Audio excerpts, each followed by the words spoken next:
सङ्घीय गणतान्त्रिक नेपालको बागमती प्रदेश स्थित धादिङ जिल्लाको सदरमुकाम धादिङ बेसीदेखि करिब 11 किलोमिटरको दूरीमा केन्द्र रहेको यस गाउँपालिका साबिकका 4 गाविस चैनपुर, खरी, ढोला र मैदी मिली घोषणा भएको यस गाउँपालिकामा हाल 7वटा वडाहरू रहेका छन्। पूर्वतर्फ नीलकण्ठ नगरपालिका, पश्चिमतर्फ गोर्खा जिल्ला, उत्तरतर्फ नीलकण्ठ नगरपालिका र त्रिपुरा सुन्दरी गाउँपालिका र दक्षिणतर्फ सिद्धलेख गाउँपालिका अवस्थित छ। यस गाउँपालिकाको जनसङ्ख्या गाउँपालिकाको पार्श्व चित्र अनुसार 32,922 रहेको छ भने क्षेत्रफल 114.5 वर्ग किलोमिटर रहेको छ। साथै कुल घरधुरी संख्या करिब 5,730 रहेको छ। भौगोलिक हिसाबले सदरमुकामदेखि निकट रहेको यस गाउँपालिका क्षेत्रभित्रको कुनै पनि भूभाग विकट अवस्थामा रहेको देखिँदैन। भूगोलका हिसाबले यस गाउँपालिकाको नक्सा गोलाकार रहेको छ। गाउँपालिका स्तरीय कुनै पनि सडक कालोपत्रे नभए तापनि गाउँपालिका अन्तर्गतका सबै वडा कार्यालयहरूसम्म ग्राभेल मोटर बाटोको सुविधा पुगेको छ।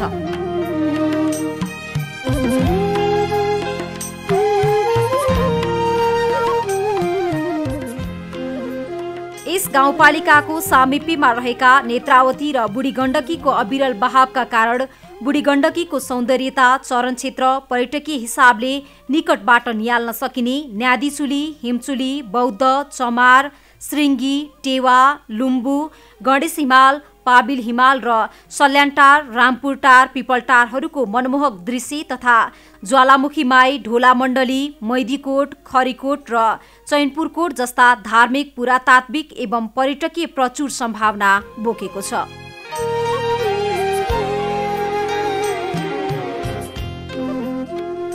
साथै अत्याधुनिक प्रविधि एवं जलाशययुक्त राष्ट्रिय गौरवको बुढीगण्डकी जलविद्युत आयोजनाले प्रभावित एवं डुबान मध्ये यस गाउँपालिकाको वडा नम्बर 1, 5 र 7 पर्दछन्। साथै उक्त योजना सम्पन्न पश्चात सङ्कलित जलाशयमा जलयात्राको व्यवस्थापन गरी गाउँपालिकाको आन्तरिक आय वृद्धि हुने सम्भावना देखिन्छ।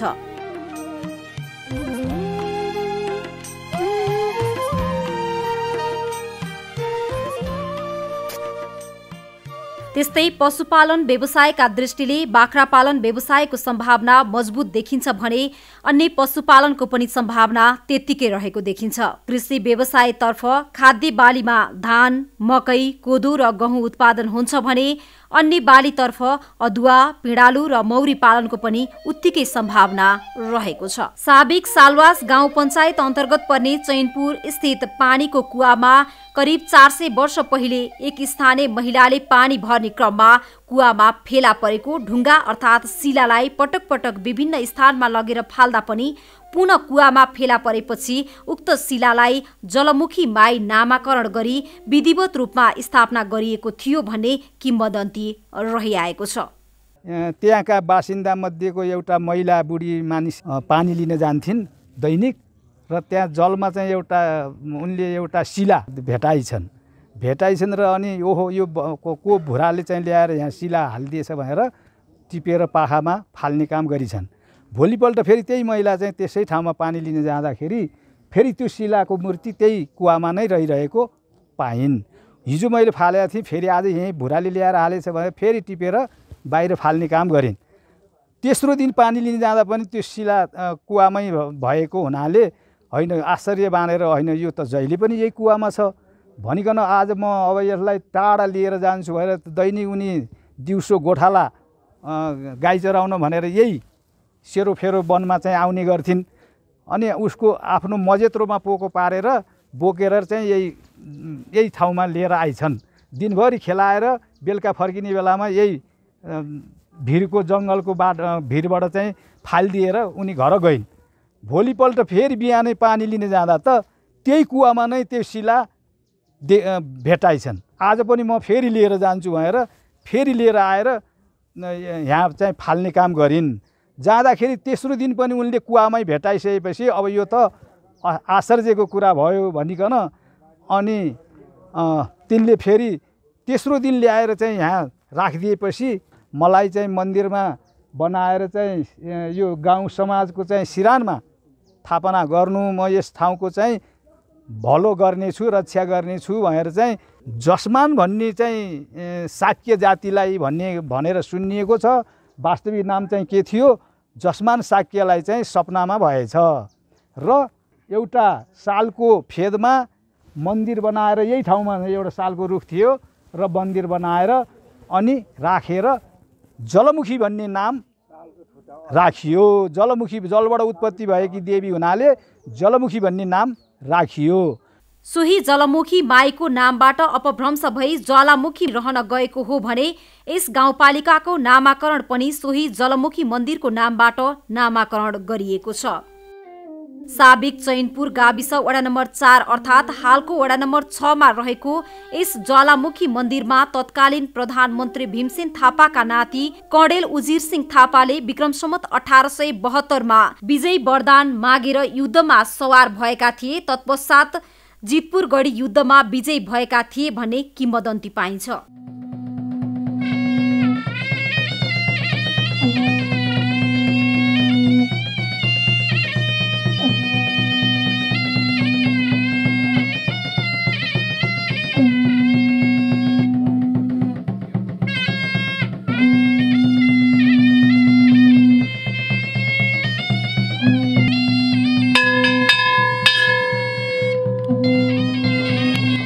हाल यस मन्दिरमा दैनिक नहरा लगाउनुका साथै दैनिक पूजाआजा गर्ने गरिन्छ। बडा दशैं, फागुन पूर्णिमा र चैती दशैंको अवसरमा भव्य मेला लाग्नुका साथै हजारौं भक्तजनहरू उपस्थित हुने गर्दछन्। यस गाउँपालिका अन्तर्गत ऐतिहासिक, पुरातात्विक एवं पर्यटकीय महत्त्वका थुप्रै स्थानहरू रहेका छन्, जस अन्तर्गत साबिक ढोला गाविस वडा नम्बर 2 मा अवस्थित गढी डाँडो पनि एक हो। यस स्थानमा विक्रम सम्वत 1500 साल वरिपरि घले राजाहरूले राज्य गरेको इतिहास पाइन्छ। विक्रम सम्वत 1627 सालमा द्रव्य शाहका छोरा पूर्ण अर्थात् पुरन्दर शाह गोर्खा राज्यको राजा भएपछि राज्य विस्तार गर्ने क्रममा पूर्वतर्फ बुढीगण्डकी पार गरी सल्यानको घले राज्यमा हमला गरेका थिए। त्यसपछि खरी, मैदी, धादिङ, चरङ्गे आदि थुमहरूमा रहेका घले राज्यहरूमाथि हमला गर्न गोर्खाबाट फौज पठाए र स्वतन्त्र रहेका घले राज्यहरूलाई गोर्खा राज्यमा मिलाएका थिए। त्यस बेला मैदी राज्य बलियो थियो। त्यस समय युद्धको सिपाहीलाई तालिम दिने उद्देश्यले गाडिएको करिब 10 टनको लिङ्गे ढुङ्गा, जसलाई 7 दिनको सुत्केरीले गाडिएको पनि भनिन्छ, त्योसँगै दरबार बनाउन प्रयोग गरिएका इँटा, तामाको पैसा, घोडालाई दाना पानी खुवाउने ढुङ्गाको डुँड, तीरका टुक्रा पाइनुले पनि यस ठाउँमा राज्य थियो भन्ने पुष्टि गर्दछ। तत्कालीन समयमा मैदी राज्यको नामले परिचित मैदी राज्य हालको ज्वालामुखी गाउँपालिका वडा नम्बर 4 पुर्सुमा अवस्थित गढी डाँडा भन्ने ठाउँबाट राज्य सञ्चालन गर्ने गरिएको इतिहास छ। यसको मेरा बाजे बराजुहरूले पनि उहाँहरूको बुझाइमा, उहाँहरूको सुनाइमा, उहाँहरूलाई पनि उहाँहरूको चाहिँ पुर्खाहरूले भनेअनुसारको चाहिँ 3 दिनको सुत्केरी, 3 दिन भएको सुत्केरी महिला, त्यो महिलाले गाडेको हो भनेर उहाँहरूको विश्वास गर्नुभयो र हामीलाई पनि त्यही कुराहरू सुनाउँदै आउनुभयो। र बिचमा हामी बाल्यकालको अवस्थामा यहाँ के छ है खोतलास गर्नु पर्यो भनेर पनि केही समुदायहरू लाग्नुभयो, केही खनियो र खन्दाखेरि त्यहाँ खासै त्यस्तो खालको कुरा आएर इँटाका टुक्राहरू, पुरानो पहिलाका इँटाका टुक्राहरू देखिए। नेपाल 22-24 राज्यहरूको अवस्थामा यहाँ पनि एउटा कुनै राज्य रहेछ, कुनै राजाले राज्य गर्दा रहेछन् र उनले आफ्ना सेना सिपाहीहरूलाई एउटा सैनिक तालिमको लागि, अभ्यास गराउनको लागि यो ढुङ्गो राखिएको हो भन्ने हामीलाई चाहिँ त्यो बुझाइ आएको। हाम्रो पुर्खाहरूले भनाइलाई पनि हामीले मान्दै र हाम्रो अध्ययनलाई पनि त्यो देखिएका छौँ र खासै यसको अध्ययन अनुसन्धानका कुराहरू त अगाडि पाटो बन्ने नै छ।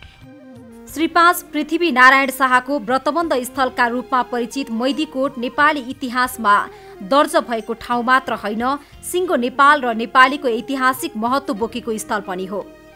नेपाली इतिहासमा उल्लेख गरिए अनुसार श्री 5 पृथ्वी नारायण शाह गोर्खा राज्यदेखि मैदीकोटसम्म आएर मैदीकोटमा ब्राह्मणको हातबाट व्रतबन्ध गराएको थिए भनेर इतिहासमा पढ्न पाइन्छ।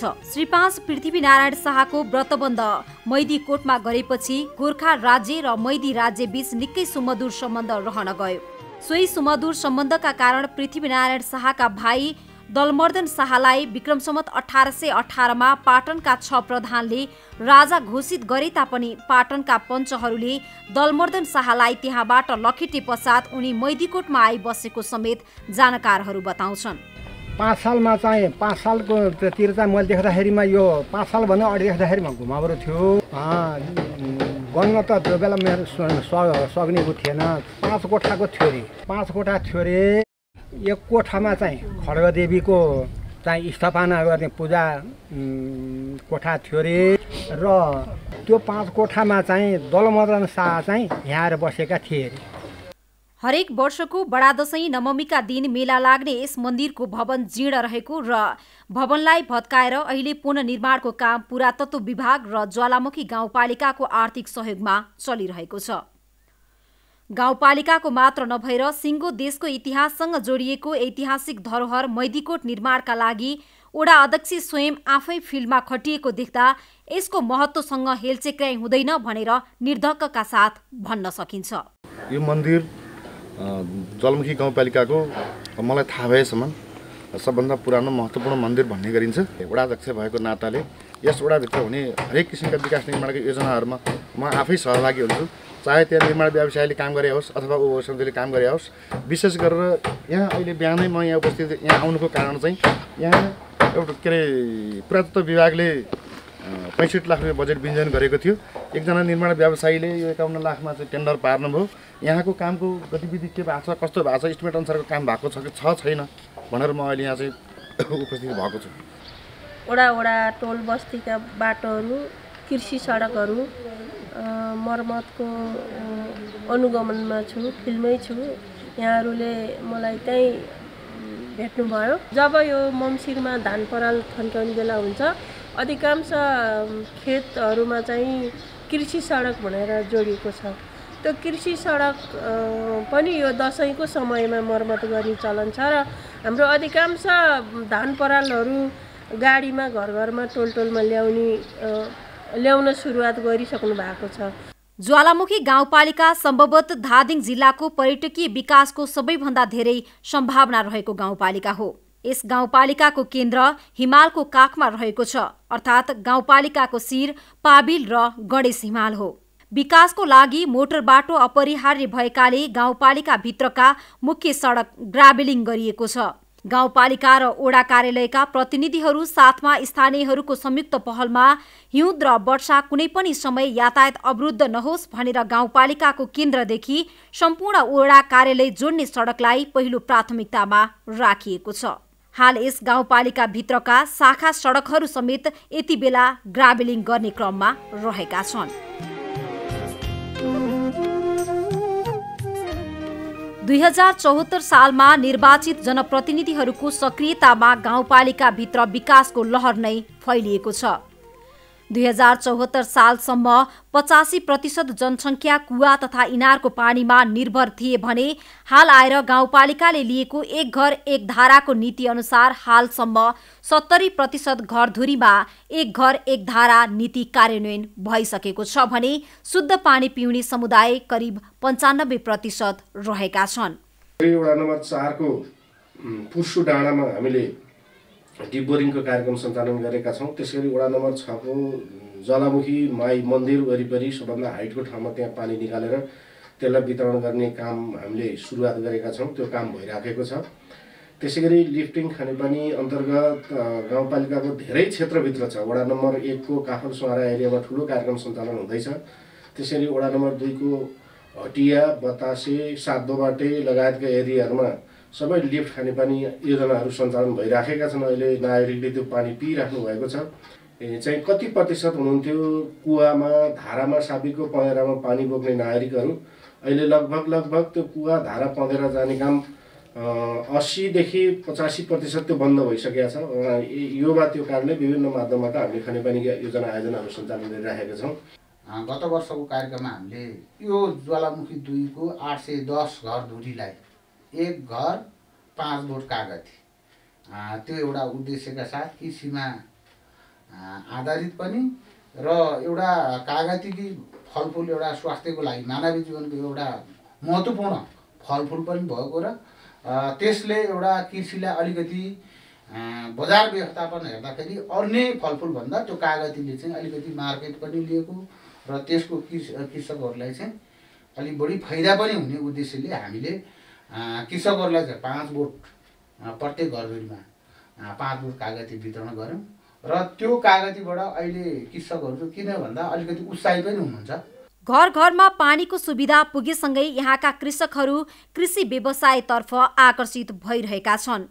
सामान्यतया यहाँका कृषकहरू धान, मकै, कोदो र गहुँ उत्पादन गरेर आफ्नो जीविकोपार्जन गर्ने अवस्थाबाट माथि उठेर हाल व्यावसायिक कृषि पेसा अँगाल्न थालेका छन्। रोजगारीका लागि विदेश पलायन हुने युवाहरूको संख्या क्रमशः घट्दो अवस्थामा रहेको र युवाहरू कृषिमा आकर्षित भएको देख्दा निकट भविष्यमै यस पालिकाले कृषिमा उल्लेखनीय फड्को मार्ने आशा गर्न सकिन्छ।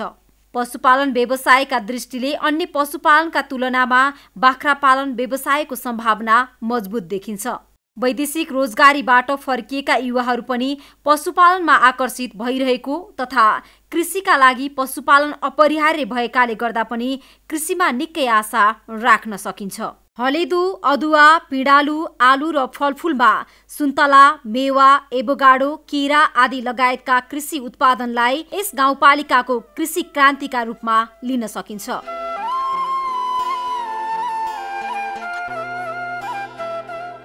यस गाउँपालिकाले किसानको आवश्यकता र उत्पादनलाई मध्यनजर गर्दै बेला बेलामा सहुलियत कृषि बिउ बिजन, जैविक विषादी र कृषि औजारहरू वितरण गर्नुका साथै उत्पादनलाई सहज रूपमा बजारीकरण गर्नका लागि अहोरात्र प्रयासरत रहेको छ। युवाहरूलाई कृषिमा स्वरोजगार बनाउन कुखुरा फर्म, बाख्रा फर्म, बङ्गुर पालन, माछा पालन, गाई भैँसी पालन, मौरी पालन जस्ता कृषि फर्महरूलाई प्रोत्साहन गर्नका लागि ओडा तथा पालिका स्तरबाट पहलहरू पनि भइरहेका छन्।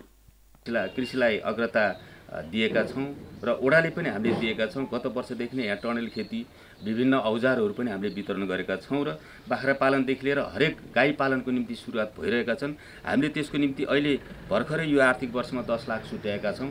त्यो गाई पालन गर्नेहरूको निम्ति हामीले यो वडाभित्र उत्पादन भएको दुध बजारसम्म लैजानको निम्ति क्यानको व्यवस्था गरिदिन्छौँ भनेर हामीले त्यो सोच बनाइरहेका छौँ।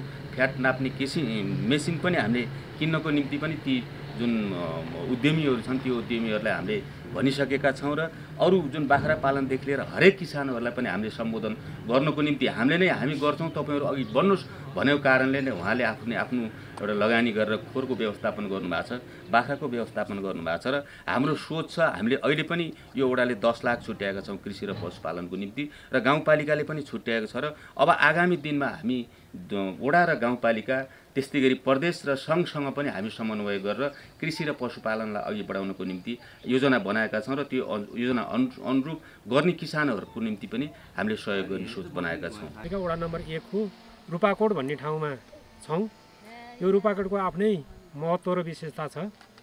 यो लगभग पृथ्वीनारायण शाह नेपाली एकीकरण गर्ने सन्दर्भमा त्योभन्दा पहिले पनि व्रतबन्ध गरेको मैदीकोट, त्यसपछि गएर मजकोट र रूपाकोट, यो 3टा कोटको महत्त्व हामीले बुझेसम्म पृथ्वीनारायण शाहको जन्मकालकै सेरोफेरोमा यो आउँछ र त्यसपछि पनि विभिन्न कालखण्डमा अब यो काठमाडौँ आवाजावाज गर्ने गोर्खा र काठमाडौँको सम्बन्ध जोड्ने मूल बाटो नै यो बुङ्गट घाट हुँदै जानेर यो पनि प्रतिनिधिको रूपमा काम गरिरहेको हो। म हरेक जनता घर दैलो गइरहने मान्छे पनि हो र अहिले पनि सुन्नुभयो फोन गर्दा गर्दै पनि 25 मिनटमा वडा कार्यालयमा आउँछु भनेर भनेको छु।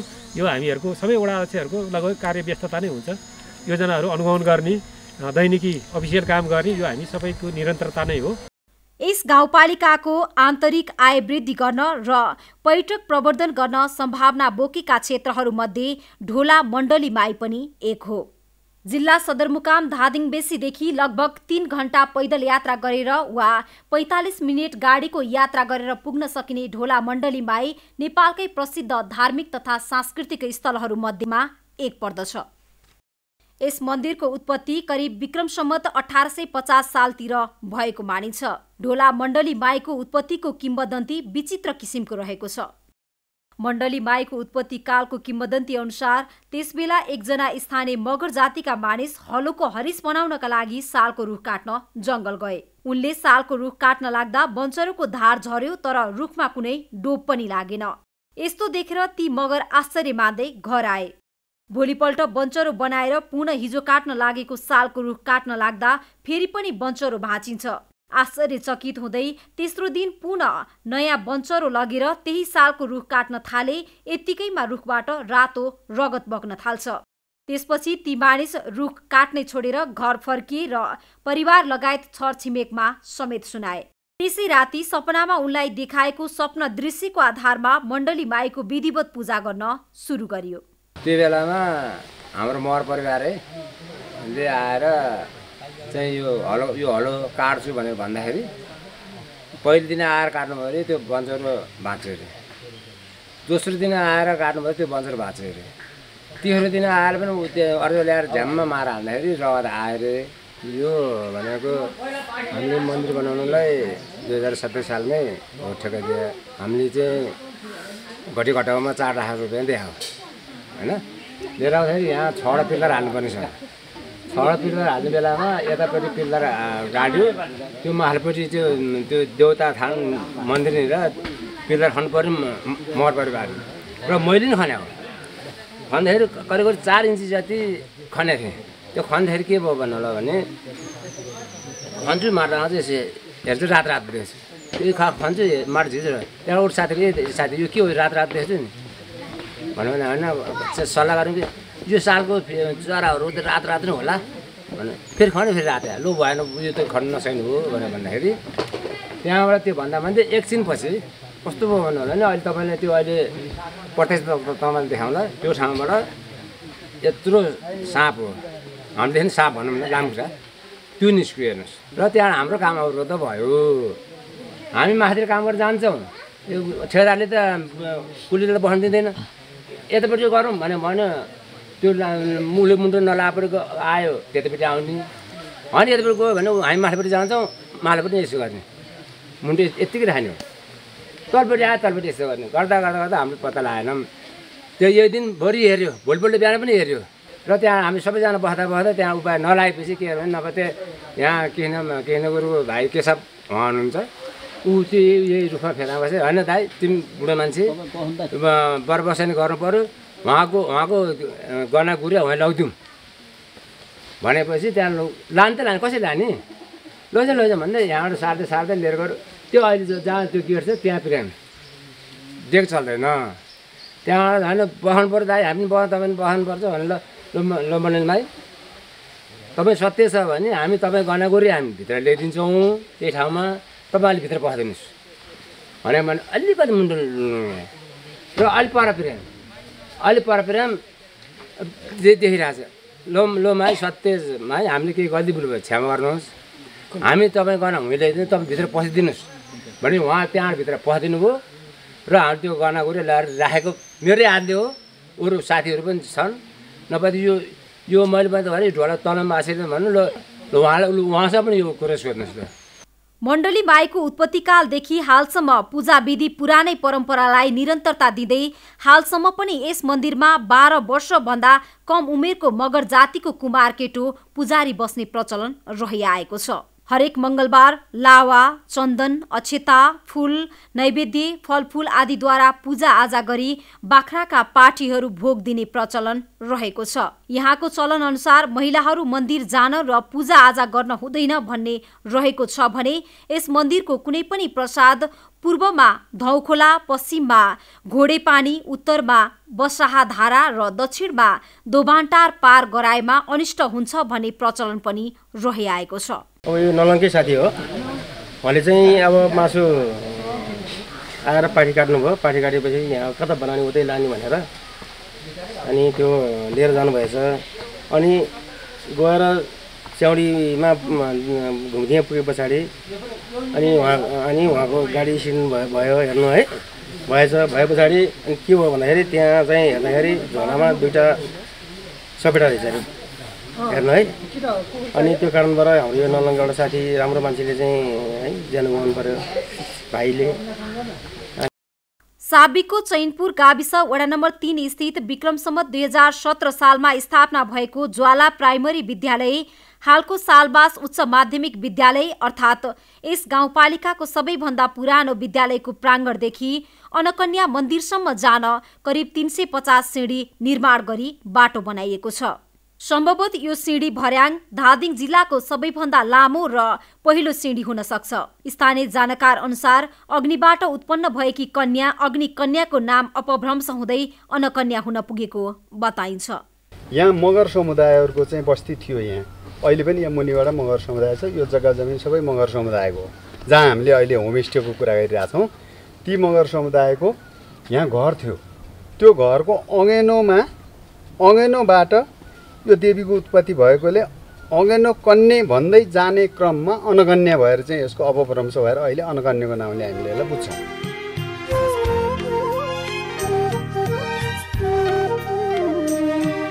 राज्य पूर्ण संरचना पश्चात गाउँपालिकाको स्थापना भएसँगै गाउँपालिका विषयगत शाखा र वडा कार्यालयमा सोलर बत्ती र इन्टरनेट जडान गरी सबै वडा कार्यालयबाट अनलाइन व्यक्तिगत घटना दर्ता र सामाजिक सुरक्षा भत्ता जस्ता सेवा अनलाइन प्रणाली मार्फत कार्य सञ्चालनको थालनी भएको छ। यस गाउँपालिकामा अनलाइन प्रणाली सञ्चालनका लागि गाउँपालिका विषयगत शाखा र वडा कार्यालयका सम्पूर्ण कर्मचारीहरूको लागि सूचना प्रविधि सम्बन्धी क्षमता विस्तार तालिम सञ्चालन गरिँदै आएको छ। यस तालिमले कर्मचारीको क्षमता विकास गराई सेवा प्रवाहमा आवश्यक अनलाइन सफ्टवेयर प्रणालीको प्रयोग गरी सेवालाई छिटो, छरितो र पारदर्शी बनाएको छ। पहिलो काम सामाजिक सुरक्षा भत्तालाई व्यवस्थापन गरौँ भन्ने हेतुले विगतमा भएका डाटालाई कम्प्युटराइज गरेर सफ्टवेयर मार्फत सामाजिक सुरक्षा भत्ता वितरण गर्ने कार्यक्रमलाई अगाडि बढाइयो र मलाई लाग्छ नेपालमै सर्वप्रथम सामाजिक सुरक्षा भत्ता कम्प्युटराइज प्रणाली मार्फत गर्ने गाउँपालिका ज्वालामुखी पर्छ भन्ने पञ्जीकरण विभागले पछि हामीलाई जानकारी गराएको थियो। पारदर्शिता कायम गर्ने सन्दर्भमा भएका निर्णयहरू सबै सफ्टवेयर मार्फत इन्ट्री गर्ने, सार्वजनिक गर्ने, वेबसाइटमा इन्ट्री गर्ने कामहरू हामीले गरिएको छ। सेन्ट्रलाइज सम्पत्ति, नगदी रसिद, सफ्टवेयर राखी अनलाइनबाट बिल काट्ने कार्यको लागि गाउँपालिकामा सर्भर व्यवस्थापन गरी विषयगत शाखा र वडा कार्यालयमा सङ्कलन भएको दिनभरको राजस्व गाउँपालिकाबाट निरीक्षण गर्ने पद्धतिको विकास भएको छ। गाउँपालिका र वडाबाट विनियोजन भएको योजना तथा कार्यक्रमको सम्झौतादेखि भुक्तानीसम्मको प्रक्रियाको लागि योजना व्यवस्थापन सफ्टवेयर जडान गरिएको छ। पूर्वाधार समृद्ध जलमुखीको मुख्य आधार भन्ने हामीले जलमुखी गाउँपालिकाको प्रथम गाउँसभाबाट पारित स्लोगन अनुसार हामीले यो जलमुखीलाई समृद्ध बनाउनको लागि अहिलेसम्म लागि परिरहेका छौँ। पहिलो कुरा अब यो हामीले कार्यालय व्यवस्थापन गर्नलाई त्यो कार्यालयलाई नियम नीति अनुसार चलाइरहेका छौँ। लगभग 40 भन्दा बढी कार्यविधि चाहिँ पास गरेर नियम कानुन बनाएर मात्रै काम गर्ने अभ्यास गरिएको छ। नजिक पर्छ यो चुलीडाँडा भन्ने ठाउँ छ, त्यो मैदानलाई चाहिँ गाउँपालिका स्तरीय खेल मैदान बनाउने र 36 रोपन जग्गा चाहिँ हामीले यो वर्ष यो खेलकुद ग्रामको लागि प्रस्ताव गरेका छौँ। बहुआयामी कभर हल बनाएर सबै खाले खेलकुद क्रिकेट लगायतका सम्पूर्ण खेल चाहिँ त्यहाँ खेल्न मिल्ने हिसाबले बनाउने हिसाबले हामी अगाडि बढेका छौँ। जिन्सी सफ्टवेयर अर्थ मन्त्रालयबाट प्राप्त सञ्चित कोष प्रणाली सूत्र सफ्टवेयरको प्रयोग गरिएको छ। यसै गरी आवश्यक तथ्याङ्कहरू सङ्कलन गरी प्रोफाइल समेत तयार भइसकेको छ। गाउँपालिकाको वेबसाइट र हालै परिमार्जित भएको स्थानीय तहहरूको मोबाइल एपबाट यस गाउँपालिकाले प्रदान गरिने सेवाहरू, गाउँसभाको निर्णय, गाउँ कार्यपालिकाको निर्णय, ऐन कानुन, सूचना र अन्य कुराको जानकारी प्राप्त गर्न सकिन्छ। ज्वालामुखी गाउँपालिकाको वेबसाइट, विद्युतीय पत्राचार, इमेल जानकारी सहितको GIS नक्सा, गाउँपालिका अन्तर्गतका विषयगत शाखा र वडा कार्यालयमा सेन्ट्रलाइज विद्युतीय हाजिरी र CC क्यामेरा जडान गरिएको छ। सेवाग्राहीले सरल र सहज तरिकाले सेवा प्राप्त गर्नका लागि हामीले हाम्रो गाउँपालिकालाई प्रविधि मैत्री गाउँपालिका बनाइसकेका छौँ। हाम्रो आफ्नै सफ्टवेयर छ। हामीले सबै काम अनलाइन मार्फत गर्छौँ। हाम्रो कुनै पनि हस्तलिखित रहँदैन। सबै वडा कार्यालयमा काटिएको बिलको बेलका हाम्रो यहाँ लेखामा हिसाब हेर्न सकिन्छ। हाम्रो आफ्नै वेबसाइट छ। त्यसै गरी हामीले अब सबै चाहिँ यो प्रविधिलाई चाहिँ बढी जोड दिएर सेवाग्राहीलाई चाहिँ कसरी सेवाग्राहीको सर्वोत्तम हितमा काम गर्न सकिन्छ भन्ने उद्देश्यका साथ सायद धादिङ जिल्लामा मात्रै नभएर धेरै ठुला ठुला नगरपालिका महानगरपालिका भन्दा पनि हामी प्रविधिमा अगाडि छौँ भन्ने हामीलाई पुष्टि पनि छ। गाउँपालिका विषयगत शाखा र वडा कार्यालयमा अनलाइन दर्ता चलानी तथा सिफारिस सफ्टवेयर जडान गरी सेवा प्रवाहमा एकरूपता, पारदर्शी र छिटो छरितो सम्पन्न गर्ने गरिएको छ भने डिजिटल नोटिस बोर्डबाट ताजा समाचार प्रकाशन गर्ने गरिएको छ। कक्षा 8 र 5 को मार्कसिट व्यवस्थापनको लागि सफ्टवेयर जडान गरिएको छ। व्यापार व्यवसायको अनलाइन दर्ता गरी प्रमाणपत्र प्रदान गर्ने पनि गरिएको छ। सामाजिक सुरक्षा प्राप्त गर्ने लाभग्राहीहरूको विवरण अनलाइनमा प्रविष्ट गरी बैंकिङ प्रणाली मार्फत वितरण गर्ने गरिएको र अपाङ्गता भएका व्यक्ति तथा ज्येष्ठ नागरिकको विवरण अनलाइन इन्ट्री गरी सो विवरणको आधारमा परिचय पत्र प्रदान गर्ने गरिएको छ। अब सबै काम बैंकिङ प्रणाली मार्फत गर्ने हो भने सर्वप्रथम लेखा व्यवस्थापन बैंकिङ प्रणाली मार्फत गर्नुपर्छ भन्ने हेतुले हामीले पहिल्यै वर्ष सूत्र भन्ने एउटा नेपाल सरकारको महालेखा नियन्त्रण कार्यालयले लगाएको सूत्र भन्ने प्रणाली मार्फत बैंकिङ कारोबार सम्पूर्ण चेक काट्ने कामदेखि भौचर उठाउने कामदेखि सबै व्यवस्थापन लेखाजोखा सफ्टवेयरबाट गर्ने काम गरियो। लेखाबाट व्यवस्थापन गरियो, सामाजिक सुरक्षा भत्ता व्यवस्थापन गरियो, कहीँ कतै गत विगतमा भएका त्रुटि थिए भनेदेखि त्यो त्रुटिहरू सबै सच्याउने किसिमले र सामाजिक सुरक्षा भत्ता पाउनेले पाउनुपर्ने, नपाउनेले नपाउनु गर्ने किसिमले एउटा विधि तयार गरेर विवरण तयार गरियो। साबिक गाविस हुँदा दर्ता भएका घटनाहरूलाई अनलाइनमा प्रविष्ट गरी आवश्यकता अनुसार घटना दर्ता प्रमाणपत्र प्रदान गर्न सक्ने गरी काम भइरहेको छ। ज्वालामुखी गाउँपालिकाको पहिलो गाउँसभाले पारित गरेको मूल नारा शिक्षा, स्वास्थ्य, कृषि, पर्यटन र पूर्वाधार समृद्ध ज्वालामुखीको मूल आधार भन्ने नारालाई अवलम्बन गर्दै शिक्षा र स्वास्थ्यलाई एक प्रकारको उचाइ दिन सफल भएको पाइन्छ। गाउँपालिकाको वडा नम्बर 3 स्थित समी भन्ज्याङ माविमा कृषि संकाय र वडा नम्बर 7 स्थित सालबास माविमा वन संकाय अन्तर्गत प्राविधिक शिक्षा सञ्चालनको अन्तिम तयारी भइसकेको छ।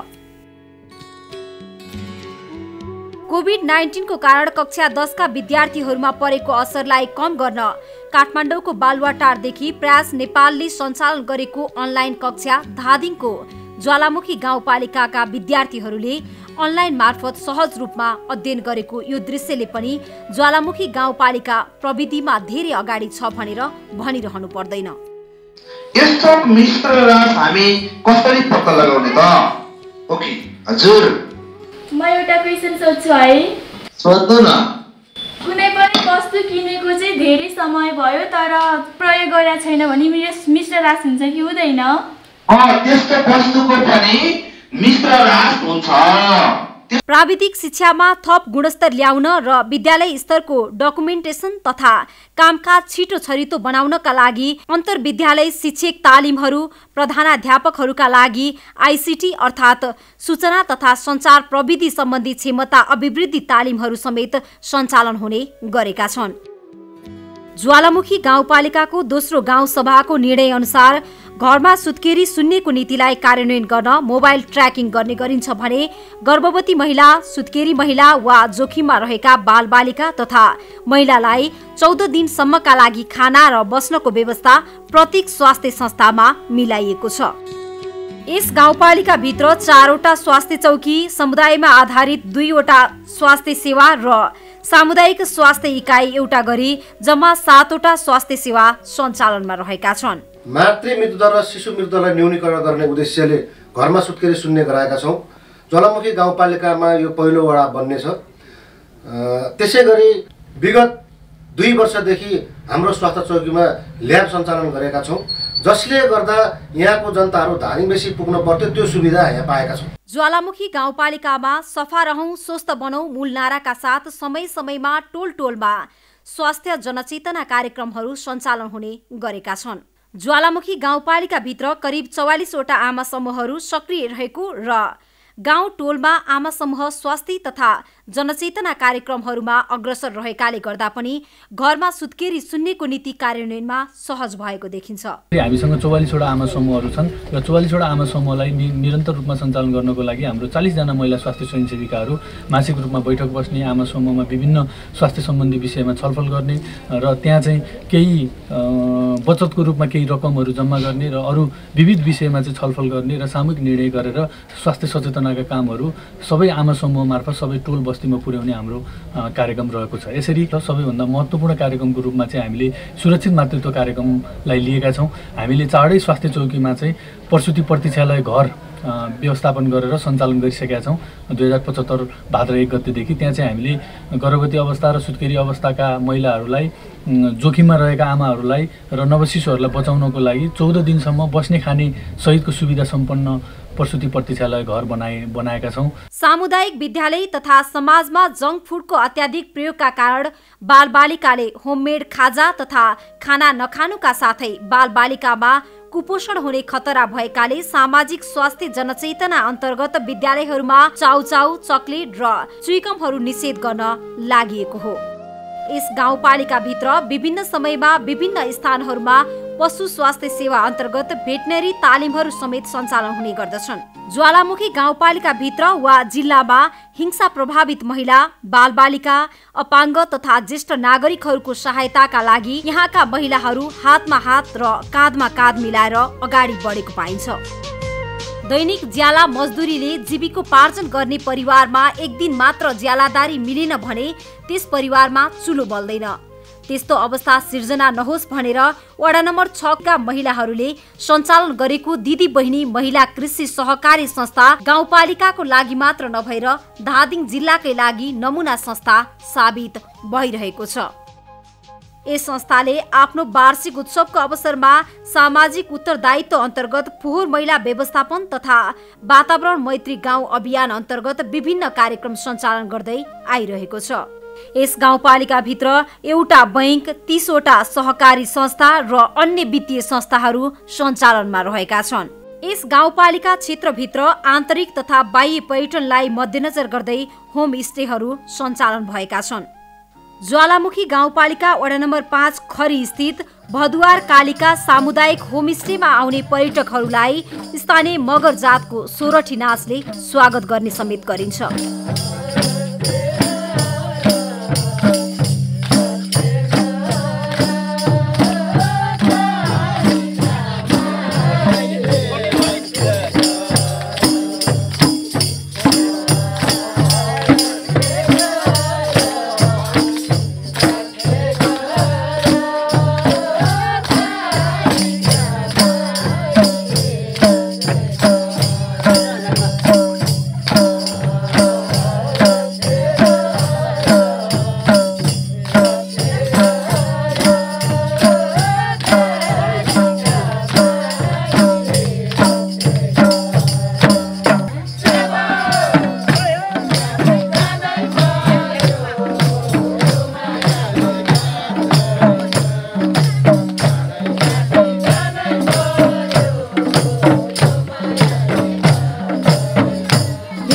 प्रथम प्रधानमन्त्री भीमसेन थापाले विक्रम सम्वत 1818 सालमा बुढी गण्डकीको किनारमा गोर्खातर्फ भीम वीरेश्वर मन्दिरको स्थापना गरेका थिए भने भीमसेन थापाले गोर्खा जिल्लाका विभिन्न स्थानहरूमा बगैँचाहरू पनि लगाएका थिए। सोही समय धादिङ जिल्लाको साबिक जौबारी गाउँ पञ्चायतमा पर्ने चिसापानीमा समेत भीमसेन थापाले बगैँचा लगाएका थिए। उक्त बगैँचा बुङ्कोटघाट बगैँचाले चिनिन्छ।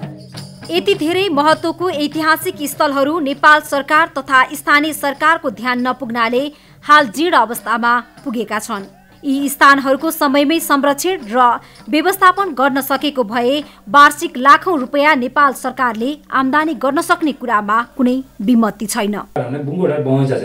बुङ्गोटघाट बगैँचा मात्रै होइन, नेपालका प्रथम प्रधानमन्त्री भीमसेन थापाले लगाएको एउटा मन्दिर पनि छ त्यहाँ। त्यो मन्दिर गोर्खापट्टि साइडमा छ भने उहाँको त्यतिखेर नै यता धादिङपट्टि साइडमा हाम्रो यसको यो वडा नम्बर 5 को अन्तिम स्थान त्यहाँ एउटा बुढी गण्डकी नदी छ। त्यो नदीको किनारमा भीमसेन थापाले 1828 सालमा लगाएको बगैँचा प्लस पारिपट्टि 1828 सालमा बनाएको मन्दिर भीमसेन मन्दिर भनेर भन्छ। त्यहाँ जान्छन् पारिपट्टि 80 रोपन जाने जग्गा छ, यतापट्टि 73 रोपन जग्गा छ। त्यो हिसाबले उहाँ चाहिँ एउटा प्रधानमन्त्री मात्रै होइन, विकासमा मात्रै होइन, उहाँले इतिहासमा पनि केही कामहरू, धार्मिक रूपमा पनि केही कामहरू गरेको हामीले देख्छौँ, बुझ्छौँ हामीले त्यो। अब त्यो अहिले सङ्कटमा के छ भने हिजो सङ्कटमा पर्यो त्यहाँका स्थानीय स्तरबाट त्यसरी हेर्दै नगर्दाले अब अहिले सङ्कट बुढीगण्डी घाइरोले गर्दा पनि त्यसलाई समस्या बनाएको थियो, त्यो डुबान पर्ने छ त्यो। उक्त बुङ्कोटघाट बगैँचा यति बेला चाहेर पनि संरक्षण गर्न नसकिने अवस्थामा पुगेको देखिन्छ, किनभने राष्ट्रिय गौरवको बुढीगण्डकी जलविद्युत आयोजना अन्तर्गत यो क्षेत्र डुबानमा पर्नेछ र यसको अस्तित्व समाप्त हुनेछ। उक्त बुढीगण्डकी जलविद्युत परियोजनाले यस गाउँपालिकाको वडा नम्बर 1, 5 र 7 लाई प्रत्यक्ष प्रभावित गरेको छ। निकट भविष्यमा उक्त योजना सम्पन्न पश्चात सङ्कलित जलाशयमा जलयात्राको व्यवस्थापन गरी गाउँपालिकाको आन्तरिक आय वृद्धि हुने सम्भावना देखिन्छ। यस गाउँपालिकामा सुरक्षाको लागि वडा नम्बर 2 र वडा नम्बर 6 मा गरी 2 वटा प्रहरी चौकी रहेका छन्। यस गाउँपालिकामा प्रत्येक आर्थिक वर्षमा एकपटक सबै वडा कार्यालयको प्राङ्गणमा सार्वजनिक सुनवाई गर्ने गरिएको छ। यसै सार्वजनिक सुनवाई अन्तर्गत यस पालिकालाई थप जनमैत्री, सुविधा सम्पन्न र विकसित गाउँपालिका बनाउन मद्दत मिल्ने देखिन्छ।